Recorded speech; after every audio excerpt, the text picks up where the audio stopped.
Welcome to the Pro Cheerleading Podcast. This is the only podcast that gives you a raw and unfiltered perspective of what it's really like to be a professional cheerleader.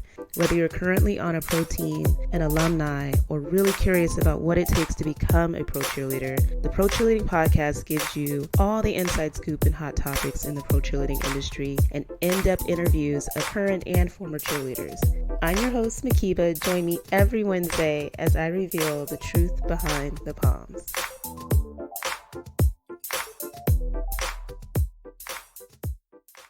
Well, everybody, welcome to another episode of the Pro Cheerleading Podcast. Today, this episode is called Ain't Nothing But a Number. Okay, Take a sip. I'm going to. Good Lord. Today, this episode is called Age Ain't Nothing But a Number. You guys all know this song by the late, great Aaliyah. And I have a very, very special guest with us today. She is a former Bucs cheerleader, former Jaguars Roar cheerleader. How do you really say that, Jada? Jaguar Roar? Like, what am I doing wrong here? You can just say the Roar. You could say the Roar of the Jags. The Roar of the Jags cheerleaders. Okay, thank you. I swear I fumble over that each and every time.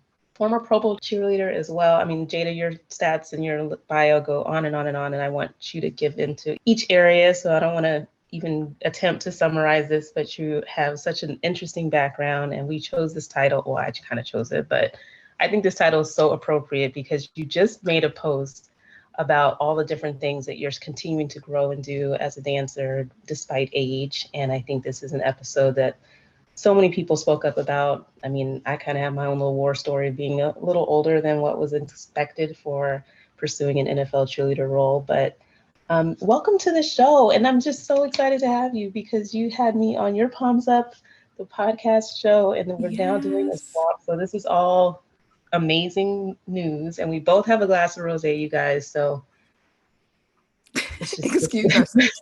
It's been one of those days, and we're going to edit out our large gulps. But welcome to the show, Jada. I'm so excited to have you. Thank you. As always, I'm very, very honored to be here and speak with you today. Oh my gosh. I'm just thinking of the first time that I not ran into you. Brittany and I were kind of stalking all of you guys, so I can't act like it was casual or by chance. But just so you guys know, Pro Bowl, what was this, Jada? 2019? 2019, yep. 2019, when life was normal, Brittany and I traveled to Orlando to cover the Pro Bowl cheerleaders, and we had done an episode featuring each one and just kind of, well, not featuring, but just discussing each of the cheerleaders that were selected. So we already felt like we knew all you guys, but I remember you sitting at kind of like that outside area doing an autograph session. Did you think we were weird, Jada? Tell the truth. No. I didn't. No? No, I told you this already. I didn't think it was weird. I loved it. I was just like, wow, here are these women who are committed to, getting the story out and like the real deal about our, our profession, our hobby, our passion, and for you to follow through like that and just, I don't know, I just felt like it was very empowering and supportive. Yeah. Well, thank you. That's what we meant. We just felt like creepers the whole time, but we just wanted to highlight you guys. I mean, it was like kind of at least for the first time, I think I'd always followed to some extent, maybe on YouTube, like the Pro Bowl cheerleaders and their experiences, but that was the closest that we could get to it. So it was just so nice to see you guys shining in your glory and in your moment. And we'll talk more about that. But I mean, I don't even know where to begin. Let's just start because I almost wanted to read your post. Can I read your post, Jada? Yeah, go ahead. I think it's really it just sets the tone for the whole episode. And then we'll kind of dig in from there in terms of like your background that you outline here. But so you guys, if you aren't following, it's Poms Up Health and Fitness, all one word on Instagram. And today the post was never in a million years that I think I'd be where I am today. I didn't grow up in a studio or with any classical training. I executed a clean double for the first time at the ripe age of 19. I was 22 when I participated in my first kick line. I didn't hit and hold my first decent developed tilt until a couple months ago at the age of 29. I started this journey with just my passion and drive by auditioning for my high school team at 15 and didn't make the cut, but I didn't give up and I came back the next year. Oh, I know this is long, but whatever. Can I keep reading? Go ahead. this feels like a dramatic reading, but I just really think it was so powerful.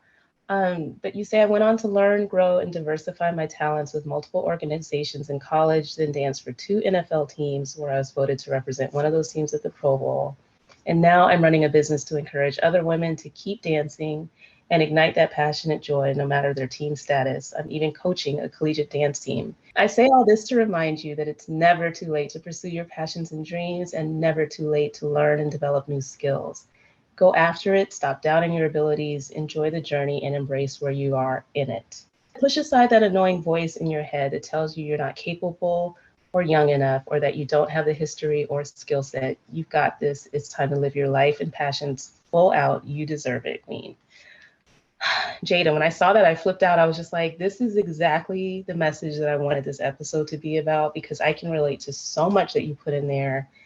And this is what people need to hear. I think it's really, really scary as you continue to age. I mean, we're all going to get older, but I think is when you love dance and maybe you let it go for different reasons, or you're returning back to it, there's so many voices in your head that are telling you, like, old dogs can't learn new tricks. I don't even know what the saying is, but there's so many things that you could feed yourself that will talk you out of it. And I just love, love, love, love, love this message, because it's just so fitting. So, I mean, let's go through, because we both related to each other a lot in your episode, and we need to plug the podcast real quick. Poms Up, the podcast. We'll get into that in more detail, but Jada and I did an episode together, and we realized that we had so much in common in terms of just not being classically trained and so forth. So tell us your journey, I guess, just getting to the point of auditioning. Like, how did you prepare, and what was that process like for you?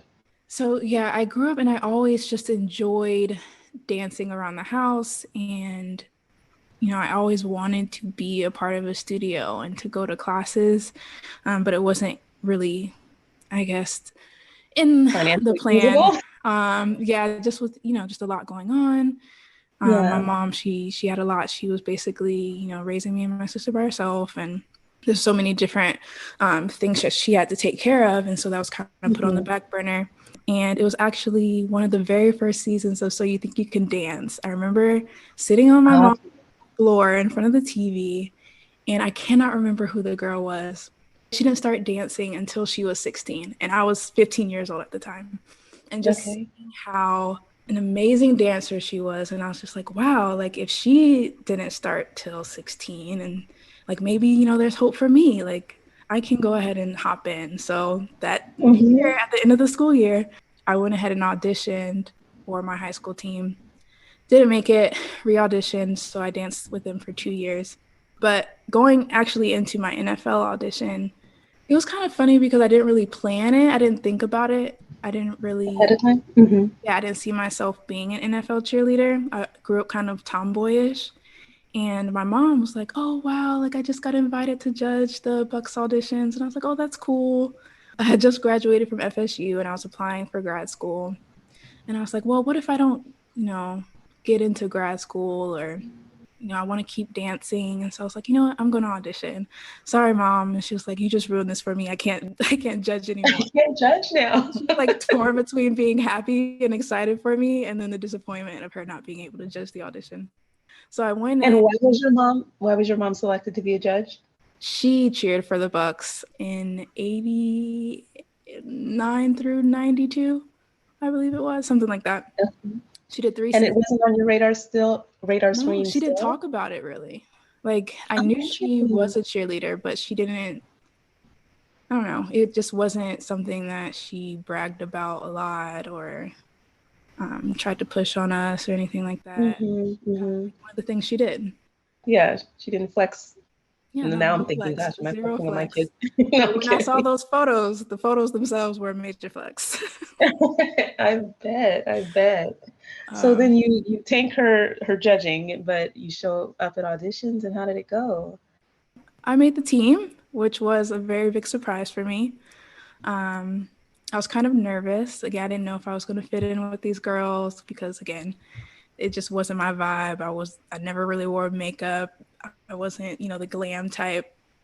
And I got my grad school application letter literally the next week after I made the team. And I was like, you know what, can I postpone this till the spring? I just made the team. I want to, have this experience. Ended up loving it, and I never went to grad school because I wanted to audition another year and keep doing it. Okay. Yeah, so it's something that definitely grew on me. Okay. But it was definitely fueled by that passion of just wanting to dance and have that Mm-hmm. opportunity and growing. Because I really feel like I grew a lot when I made that team. For sure. And so when you mentioned just in terms of executing a double turn and all of that, was that kind of through the auditions process that you were picking up those skills or after you made the team? So I made the team when I was 22. When I was in Okay. Okay. college, I was a part of like a student organization. And I didn't even think I was going to make this team. It was Mahogany Dance Theater, giving them a shout out. Okay. The sweetest thing, ooh, Mahogany, Mahogany. At FAMU, I went to Florida Okay. State, but, we're very close in proximity. And a lot of Mm-hmm. us kind of like intermingled in the dance community. Oh, nice. Yeah. And so they were heavily focused in jazz and ballet and contemporary. And so they pushed me a lot. Mm-hmm. Mm-hmm. I didn't make a lot of routines because we had to audition basically for each spot and each dance and each number. Oh, wow. Yeah. So I remember that first show. I was in two pieces, a hip hop routine and one of the jazz numbers. And the only reason I was in that jazz number, I was what do they call it? Like alternate kind of thing? Yeah, like an alternate. One girl, Oh, she got injured and I had to hop in.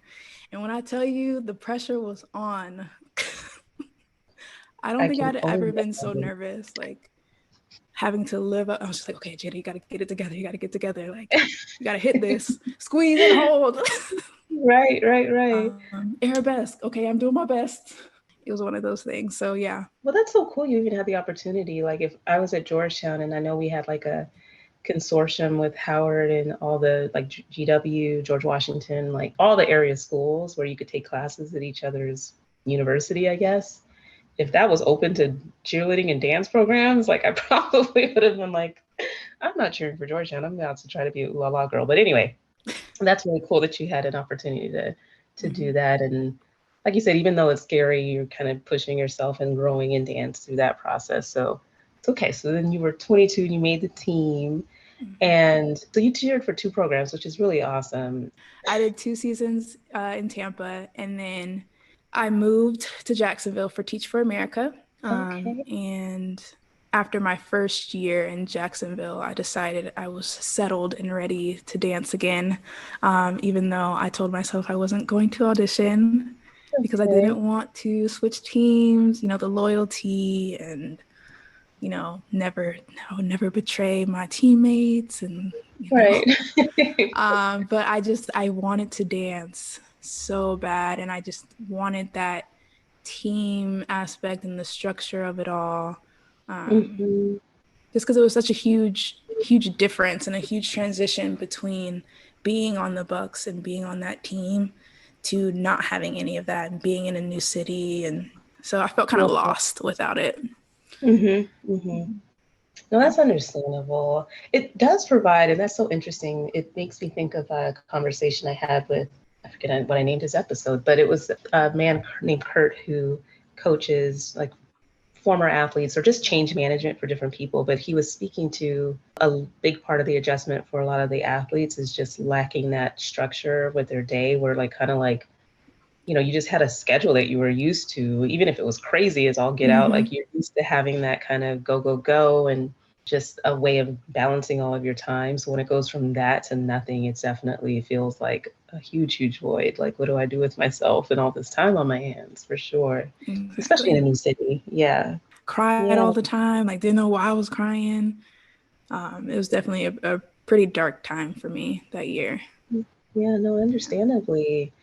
We have so much like invested, I think, in the relationships too. And so I think when you remove yourself from pro dance, or just being part of a team in general, it becomes like just a rip out of part of your heart because you have such close relationships with everybody. You spend so much time Exactly. together. So that loneliness gets real, I think, especially if you're moving cities. Like if you retire and you're still in the same area, you maybe can get together and all of that. But it's definitely an adjustment, especially so you were pretty young then too, right? I mean, yeah, 24 when I moved. Wow. So you then tried out for the Jags. I'm The just gonna roar. the roar. The Let it come roar. out. And I'm sipping away and you're not sipping, so you go Oh, take he a sip. So you cheer for the Roar. How many seasons was it before you were named Pro Bowl cheerleader for the Roar? It was during my second season. You guys vote, is that right? Oh yes, It's we because vote. I know it's different for each team. Yes, she has a list or sheet of paper that she passes out, and it has all the veterans on the sheet because rookies aren't eligible. And so you just check off the name of who you want, and she tallies them all up. That's awesome. How did you find out that you were selected? We're going to dig into some PBC stuff that I just have probably always wanted to ask. How did you find out? It was during the game. Going into the game, I was like, this is going to be my last game because I said it was going to be my last season. And I feel like I said that every year on the Jags. But, I was like, okay, this is my last game. And we had our pregame appearance, and I was with my line captain. She was like, oh my gosh, I'm just so excited to see who gets Pro Bowl because we announced it at our last game. And she was like, oh, I'm so excited. She was like, I voted for you. I was just like, oh my God. And I was like, I didn't know what to say. And I was kind of just like, why did you tell me that? And I was like, I didn't want to have this in my any head. Anticipation. Yeah, right? Because it wasn't something that I really thought about or had seen as something that I wanted to aspire to achieve. But she got me all like anxious. And then like there were a couple other people who was like, I voted for you. And I'm just like, why? Again, like it was just my second season there. And I was just like, there's so many other women on this team. Like, so we do the quarter break routine. And at the end, we turn around to walk off. And one of the assistants, she walks toward me with the sash. And I, like, you can tell, like, from the video, like, I'm just walking. It was, like, no, like, real expectation, like, I'm going to get off the field. And she stops me and puts the sash on me. And, like, all my teammates run in. And I'm just in disbelief. And I'm trying not to cry, just overwhelmed and overtaken by so much emotion. And it was just something like I'll never forget. And it was definitely like the highlight of my career was that moment, just being surrounded by my teammates and feeling all that love and support. Oh, that's awesome. Did you happen to have family members at the game at all, or was it? My husband was there. I had to beg him to be there, but he was there. Is he not a Jaguars fan, or what do you mean begging? He's not. Okay, that's not his team. And I was like, this is gonna be my last game cheering. Like, just please come. He's like, okay. I guess. Well, what's his team? Is it like a rival, or is it just? He was there for like all of my games. My second season when we started dating, he was there all the time. Bucks fan. Yeah. So he didn't make that transition to like I'm willing to. No, didn't buy a T-shirt, a jersey, or he wore a free T-shirt that I gave him. But yeah, no, he wasn't as invested. Got you. Well, no, that's awesome and an amazing achievement. So congratulations. Obviously, I think it speaks volumes, especially when the teams do vote as opposed to kind of select by the director. I think it's just that confirmation of like my peers actually value me in that way or think that I'm deserved. I think it's just a great honor. So definitely congratulations on that. And I can only imagine that Pro Bowl experience in that game, considering it rained on you guys so terribly. But was it still the greatest moment ever? It was great. The only part that I would say was not great for me was pregame during the anthem, just because we're standing there and it's freezing cold and it's raining. I don't have a prominent eyebrow ridge. It goes straight down, so I don't have any shield from sun or rain. I got you. This was coming right at you, straight into my eyeballs, and I was struggling to keep my eyes open. They were burning. My contacts actually got suction cupped to my eyes because we went back into the locker room right after to try and get ourselves together before we went back out. And I was trying to switch them out and I couldn't get them out of my eyes and I almost had a mild panic attack. But I was able to switch and then I put on my rain hat and I was good. I was good for the rest of the game. So for everybody who does not know, I feel like it was the epic Pro Bowl game of all Pro Bowl games because it was I don't even know. Torrential downpour from like maybe even the nighttime, all day long, all night long. Like it didn't stop and it didn't let up. It was just constant torrential down. I don't know how else to describe it. Like I'm from Seattle and Sparta moment.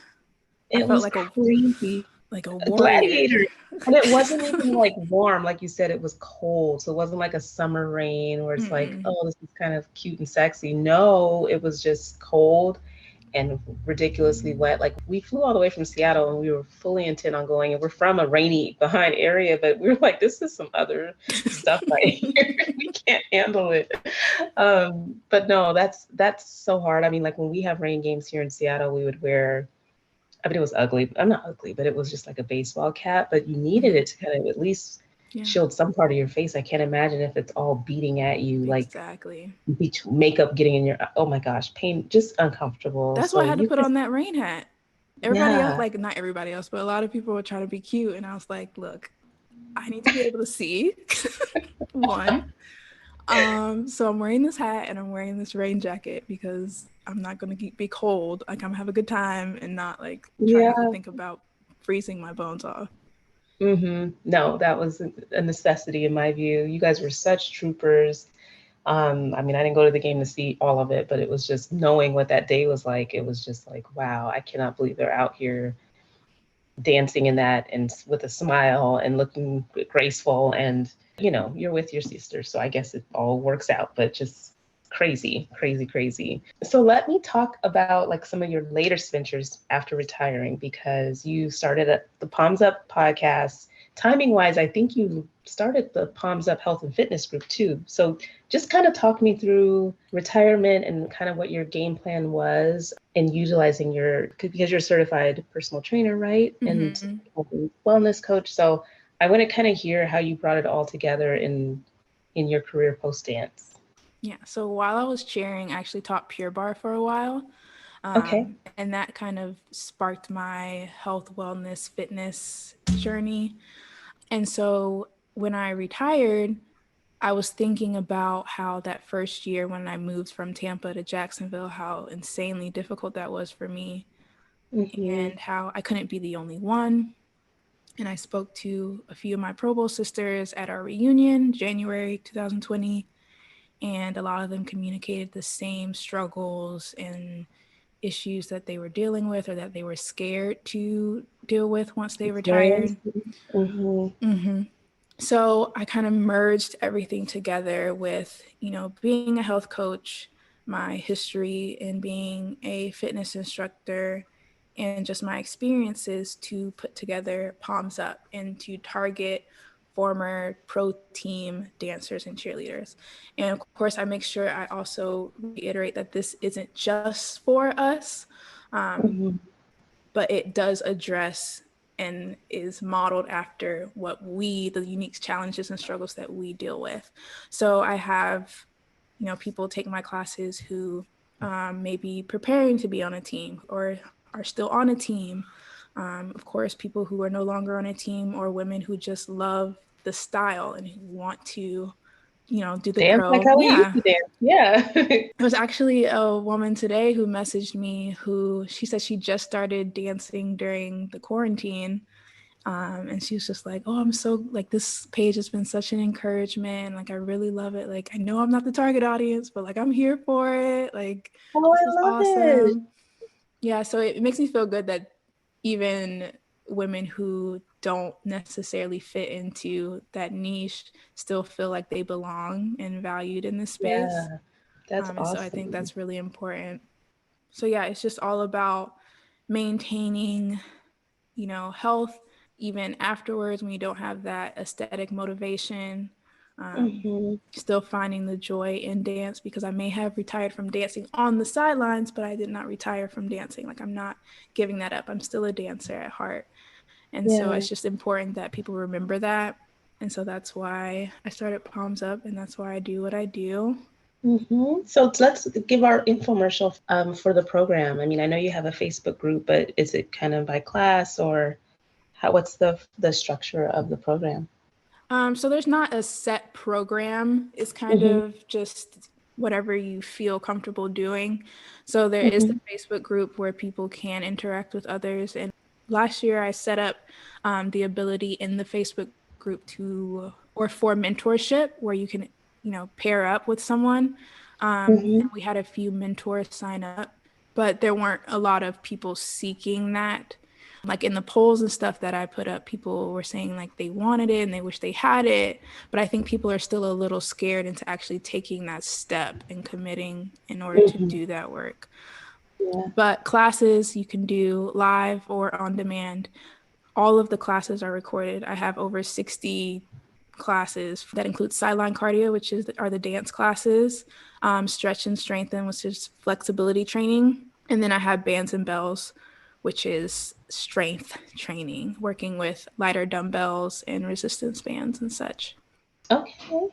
Wow. I love that it was targeted towards this group because I think we all have that craving, even after we retire, where it's just like, I want to dance, but I kind of want to dance the way that I used to dance. Like, I don't necessarily want to go to a dance class where, and there's nothing wrong with it, obviously, but doing like an adult dance class and a genre that's just different from what you're used to, you just kind of want to feel like yourself again. And I know that you kind of have that in as part of like the tagline around what Poms Up is about, which I think is just, you do want to feel like yourself again. I don't care. I mean, not necessarily like looking the way that you necessarily look while you're on a team, but you just want to feel that connection to dancing and just having that kind of fun and love for it, because that's really what it was really all about. I think just the love of performing or the love of this style of dance. And so I love that you provide that space for connection on that basis, because it's. So this year I kind of separated it or categorized it into different levels. So before it was kind of just sideline cardio, and now I have level 1, level 2, level 3. And so it really does reach you wherever you are on your journey, whether if you just retired or you're preparing a level 3 type feel, if you haven't danced in 10 years, or you feel like maybe I'm not ready for a high kick, I'm not ready, I'm kind of a little rusty in this area, you can do a level 1. And then also that level 1 class, we have a extended stretch session at the end to help you, lengthen those muscles and to build up a little strength. There's some exercises too incorporated in that so that you're able to work your way up if you want. So I'm just really trying to make sure I reach everyone where they are. Where they are. Yeah, that's awesome. There's nothing like taking a freaking class where you're like, okay, I wasn't asking for all this. Like, I just want, it's over my freaking head. I just, I mean, especially when you're coming back to it. And again, not to go back to, the title of this episode, but especially I'm imagining, somebody that's maybe, a little older than the target audience, I think, for people who are interested in pro cheer and dance. And you have this goal of being on a pro team, but, depending on where you are in that spectrum, like you said, if you just go into it, like going to any of these master classes or these pro cheer classes that are geared towards people who are either current or aspiring, like already in the mix, like it can be so just discouraging, I think, and overwhelming. So I love that you have that offering to kind of just see what you feel comfortable with and coming in and actually being able to build towards progression so that you can get to where you're trying to go, depending on what your goals are. That's great. This is awesome that you started this, Jada, because I mean, there's a lot of different programs, but it's just kind of, there's something for everyone in terms of what you're looking for. And I think what's really key that we don't get, well, you tell me what you think while you're on a team. I don't think there's as much focus on like, kind of like in terms of the fitness or things that we can do that would make us better dancers. Like, it's almost like assume that you're already there at the fitness level, and it's not really about like how you can build up to that fitness level. So I think it's great that you're using your background as a certified trainer to understand how to strengthen your body and prepare your body to be able to do all these darn things that they want us to do on the field, on the court.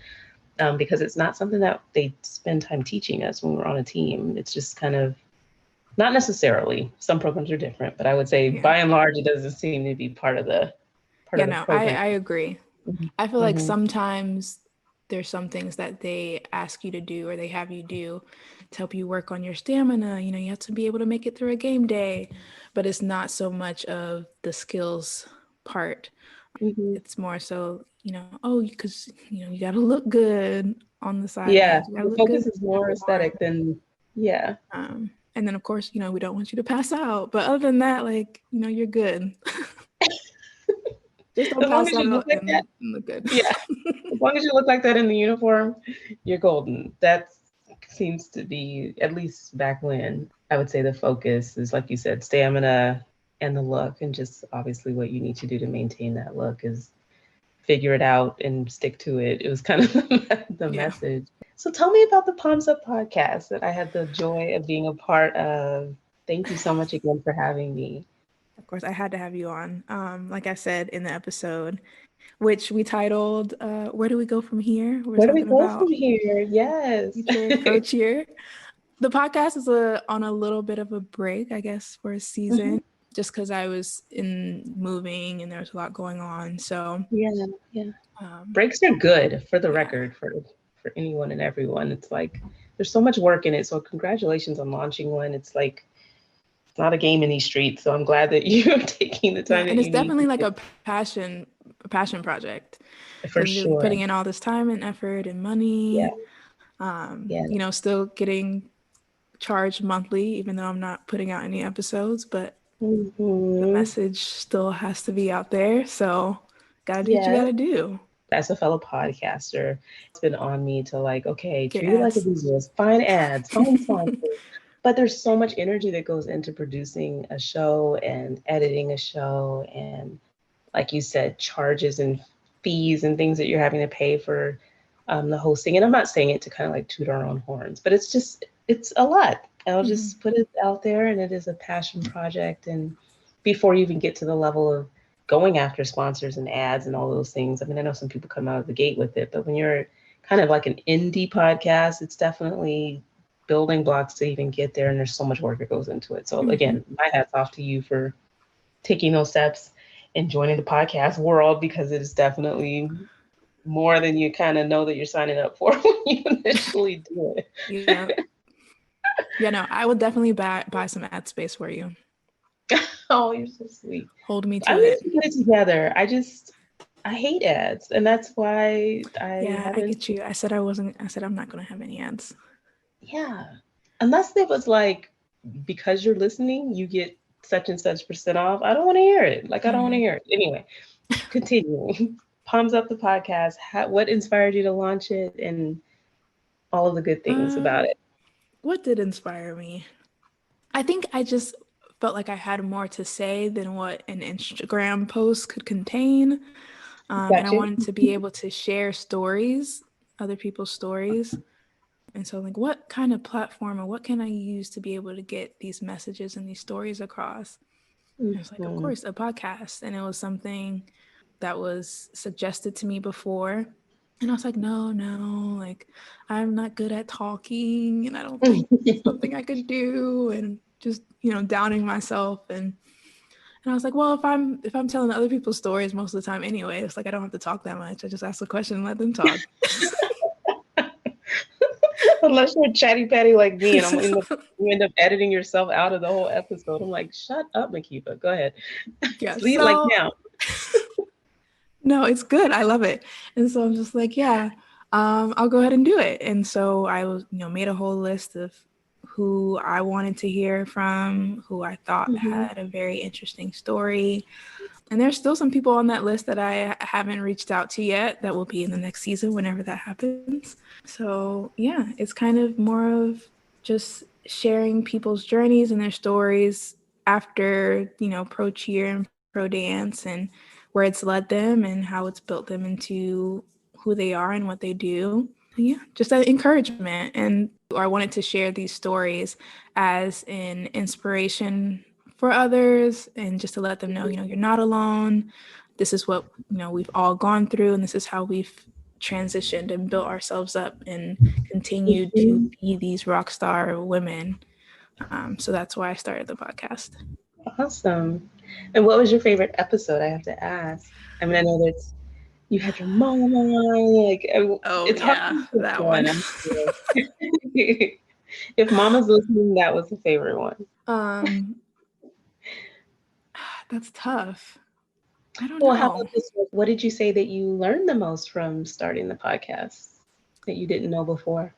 I would say what I learned was that we are all so much more similar and, share similar experiences and challenges than I thought before. I mean, of Mhm. course, we all retire. We all may, struggle with a loss of identity or, with our struggle with our changing bodies, but even just the smaller, minute details of how we see the world, how we see ourselves in this space, Mhm. and our journeys to get where we are and the things that we've sacrificed. It's just so eye-opening. It's like, oh wow, you too, you too, you too. And just learning Yeah. about each other and growing is like we are so much more deeply connected than we could even imagine. Yeah, isn't that like the most beautiful part though? It's like a forever bond where if you were to meet somebody randomly in life, like out somewhere and you find out that they were a pro cheerleader, like instant automatic connection, probably on more levels than you would even uncover in that conversation. But that's what's so awesome about our space is just hearing and listening to these stories and understanding like those different touch points. There's just a lot tied to the dream that connects us, and obviously the journey to get there and to making that dream a reality, the things that you experience once you retire and step away from it. Obviously I feel like the more that you removed from your time dancing, the broader your perspective even becomes and looking back at that time. Mm-hmm. uh, so I guess one of the questions that I wanted to ask you was just like, in looking back, knowing the community that you built, right, and the support that you wanted to provide to former dancers, looking back at your dance career, is there anything that you would have done differently or that you wish could have been different? I probably just learning certain lessons earlier on, like my Hmm. rookie season. I guess, I don't know if it was the headspace I was in or just my attitude at the time. It was kind of like if I felt that I couldn't do something or I didn't have the experience in it, I wasn't going to try. So, like, when I first made Mm-hmm. Bucks, we had like show team auditions. And so she was demonstrating a routine or certain skills. And there were some that I had never done before, never even attempted. And I was like, oh, I'm not going to audition. And I was literally the only person. I don't know what made me feel like I could just decide I wasn't going to. But I Interesting. told her, I was like, oh, I'm not auditioning. And she was like, what do you mean you're not auditioning? And I was like, I can't do that stuff. So, and I think that attitude is just, it's, it's, oh, I feel like thinking back on that, I'm like, I would have slapped myself in the face. Like, Like, even what if are you even doing? if you couldn't, even if you could not perform to that level, like at least try, because you never know until you do it. Like, you Mm-hmm. limit yourself. Like, I was limiting myself consciously and intentionally, like deciding that I wasn't gonna go for it. And it kind of like makes me mad that I was even thinking that way. And I don't know if that kept me from doing other things or, reaching a different level of, I don't know, performance or potential like leadership, training Mm-hmm. opportunities. And because I gave myself a ceiling and I made it so like concrete, like, you're not holding me back, I'm holding myself back. And I just, Mm. I just wish That's I would so, have not done that. yeah. No, that's so interesting though, because I mean, until you said it, I mean, we had a different process for show group selection. It was kind of handpicked, similar to our Pro Bowl selection. But the more I think about it, just based on where I was at, starting my dance career as a professional cheerleader a lot later, like you said, knowing, the way that I revered our show group team and the skills that they had, obviously all trained. And I think I would have subconsciously or not, would have probably, like, if it was a tryout basis, probably like, man, like that for me, I'm really not at that level. And probably would have done something very, very similar and just like counted myself out. Which is why, again, not to go back to your post, but what I found was really inspiring, especially for people who are coming back to dance and maybe, or just regardless of what age that you're at, you really do have to put yourself in a mindset of like, I'm here to grow. Like I may not have done it, may not have tried it. You have to be down for all of the things because you have to kind of push yourself to grow and to see what you're capable of. And I think I would have actually, listening to you mention that, I probably would have discounted what I would have been able to actually reach, with more time or even more hard work of what, after 5 darn years cheering for this team, if it were a different process, obviously, then maybe I would have been like, you know what, you need to light some fire under your butt and show that you can do whatever the heck I think that I can't do, Yeah. just as a personal challenge to yourself. And I think that's really introspective. I mean, I think it's something that we do, whether we consciously do it or subconsciously do it. I mean, that ceiling or that, even in thinking like I could never do that in dance, I think it's so easy because it's, especially the more technical that these auditions get in pro cheer and dance for NFL, NBA, and probably maybe even other teams as well. It's like, it starts to become intimidating. And I've heard from people writing in, like,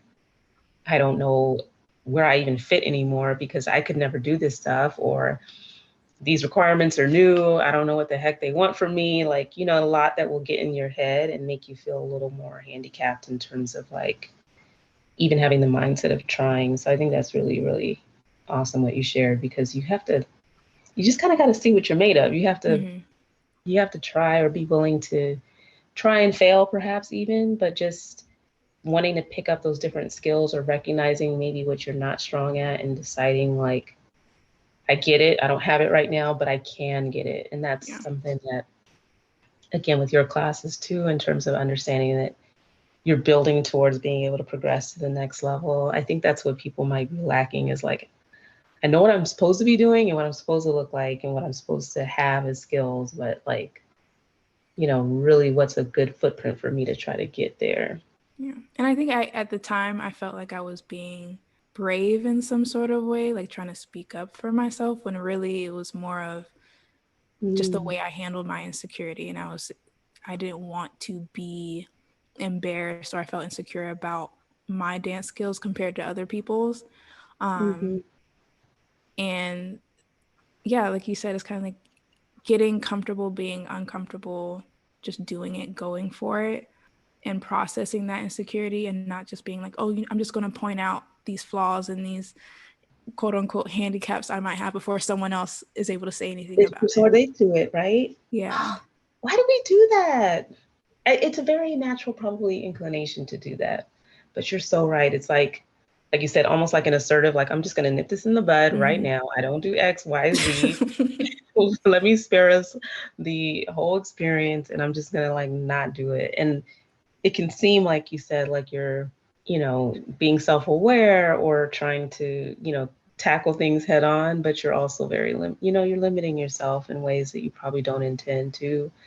Probably a different conversation will lead you to a different result. And like, okay, girl, you don't have this, you don't have that. I need to get this little thing down. I need to figure out how to do this. And then I'm going to try. And that's just a really important message. I think, especially for people who might be looking at this as an option. It's a changing landscape, and with pro cheer and dance. And I think it can be even more intimidating as people, I won't say age out, but just age up. It's just an inevitable, I think, the word I want to look for. It's just a kind of an inevitable insecurity that creeps up around age. And you're nowhere close to as old as I am. But I just think that what you shared, especially in your posts of like continually growing in dance, I think is just something that people have to keep in mind. You're never too old to learn. Like never.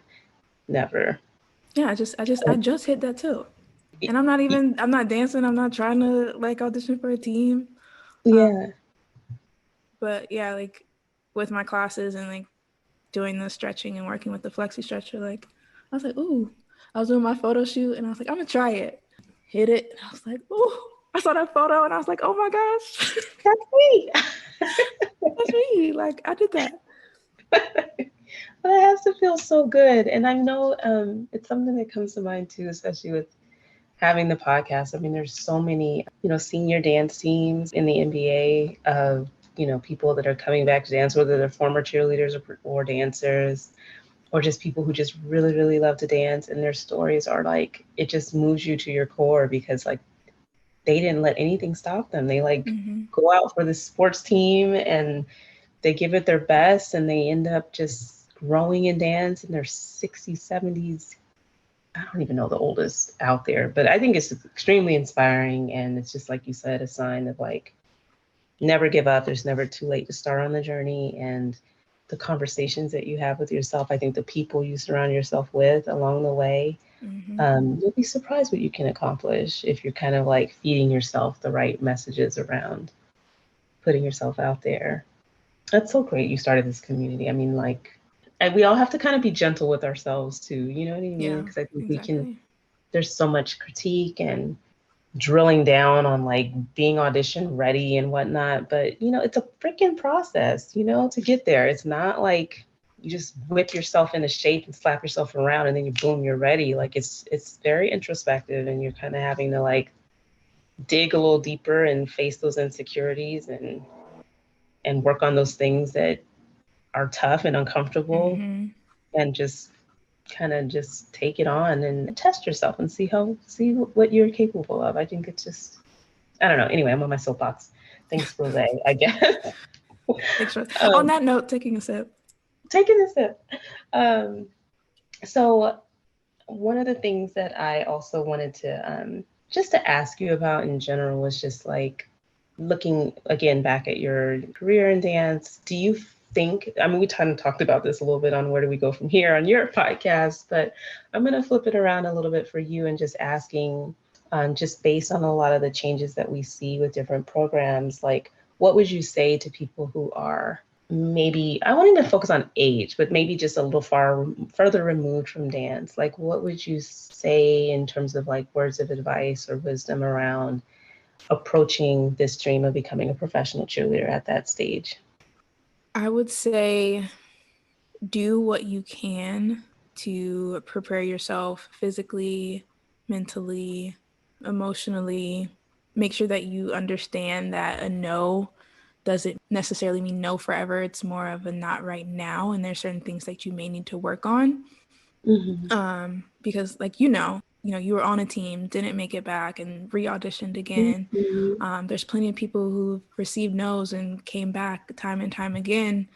And it's kind of just understanding that like there may be certain skills or changes that I need to hone in on and sharpen. And if I want this, I'm going to do it. Yeah. And I feel like that's the biggest part, is having that will and determination. You know, of course, there's certain things you can't control, but focus on what you can. And if you want it bad enough, you'll do everything in your power to do that. So I would say figure out, your limits, what you're willing to do, what you're willing to sacrifice. Find something that fits in that, if you can, and not beat yourself up if you're not able to. I like that last part. Yeah, show yourself some grace. Because it's such a competitive behind landscape. Like, Yeah. you can't beat yourself up for not getting 25 spots out of like, I don't know, filling a blank number, 600 plus applicants, because it's virtual now. Like, giving yourself some grace is very, very important, because it's just a different space now. And I think we just have to be mindful of that, and understanding that there may be things that you, like you said, you can control and that you can do to better prepare or improve upon. But at the end of the day, it's just competitive, and it's okay. And then, and I mean, I guess I would add to that too, there's also other opportunities to dance beyond these however many teams, and just kind of keeping that in mind. Like, if you really just want to dance, yeah, if you really want to dance, there are other avenues. Exactly, which I think is easy for people to forget about when they're like tunnel vision on that team that they want, that there might be other opportunities right at their fingertips that they're just not thinking of. Jada, I just love you. I feel like I could talk to you all freaking day. I just realized it's already at an hour. So, I mean, are you going to drop it like it's hot before we go? Drop it like it's hot? Yes. What does that mean? It is not a dance contest. Not a You're dance contest. It's just a lightning round Oh, of lightning round. questions. I feel like I take my time through these, so it's not even like that fast. But first thing that comes to mind for Wait, I a feel couple like seconds, I remember this. Okay. you can do it. Okay. Favorite style of dance? Oh, like you're like, wait, are you starting? Oh, we're doing it now. We're starting. I didn't know we were starting. Okay, sorry. Rewind. Round two. Rewind. Okay. Let's go. Okay. What is your favorite style of dance? I would say jazz funk. Ooh, I like. Okay. Introvert or extrovert? Introvert. Morning person or night owl? Mid-afternoon lady.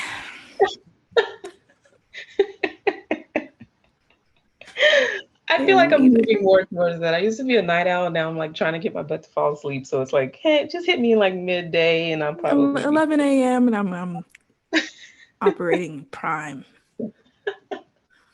I love it. All right. What's the biggest lesson you learned through auditions? Biggest lesson through auditions is enjoy it. Just be yourself, and what's meant to happen will happen. Okay. That is a great philosophy. People should just try to embrace. I know it's easier said than done, but anyway, okay. What's your dream dance career? I always wanted to, well, I don't know if I wanted it to be a career, but I've always wanted to like dance on a cruise ship. Really? Or like, oh no, or that was more recently. Growing up, I wanted to be in videos, like music videos. Oh, totally. I wanted to be a video vixen that this would bust into a dance routine. Like, yes, I'm the object, of the affection of whoever's singing, but then I would also just be like killing it in Just some dance. bust out, hit a number. Oh my gosh. But cruise ships, who was it? We interviewed one of our former teammates, dance for the Blazers, dance for the Seahawks, and she was a cruise ship dancer. There was another one also that was also danced on cruise ship. It sounds like a fascinating experience. Maybe not in the COVID era where maybe you could be trapped on the ship or something, but. And I do get seasick, so. Oh, okay. Okay, well, maybe not. No, I'm good kidding. idea for me. Okay, what actor would play you in your biopic? Jeez. I don't know. Now I'm staring at you like, who would play you? I don't really think there's anyone that can live up to the well, no, true not that. Just no one that looks like me. Huh. Yeah, I'm trying to think. It's hard. Huh. Yeah, nobody's coming to mind, but I don't know if you had a favorite actress that you're like, if somebody's going to play me, then it needs to be no, this the only people I really remember are the people who I find highly attractive. Mm-hmm. Like, yeah. Like Chris Hemsworth. I was watching Thor earlier today. A little hot. Anyway, that makes sense. Okay. Let's see. If you could travel back in time, what period would you go to? So I always say I was born in the wrong era. Oh, okay. But I do feel like I would have been in trouble if I was born like 10 or 20 years earlier. I know I would have a good time. Like being, in my late teens, early 20s during the 70s or 80s. Okay. Mm-hmm. But I know I would have been in trouble for sure. Well, there was God knew what he was doing. He knew. But things seem to be lit on a whole different level back then. A whole nother level. For sure. Yeah, I can really, especially the 70s. But I don't know. I mean, I know how I am about drugs now, but I think back then it was just like, it was all part and parcel. Like dance equaled just you're surrounded in an atmosphere of a lot of other things that would have probably gotten you in trouble. But anyway, yeah. I mean, even the 90s, even if I was an adult during the 90s, I would have been like I say this all the time, I would have been a huge Tupac groupie. Like that, just his voice, Like I would have those girls like waiting in the hotel lobby. Like it's horrible. Like I don't feel like I would be that way for anyone but Tupac. I don't know why.